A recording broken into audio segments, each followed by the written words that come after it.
was a girl, I would date her.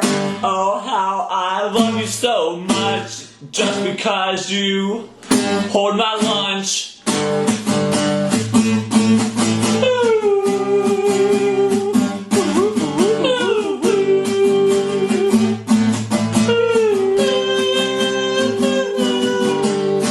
I like the refrigerator, not the freezer. No!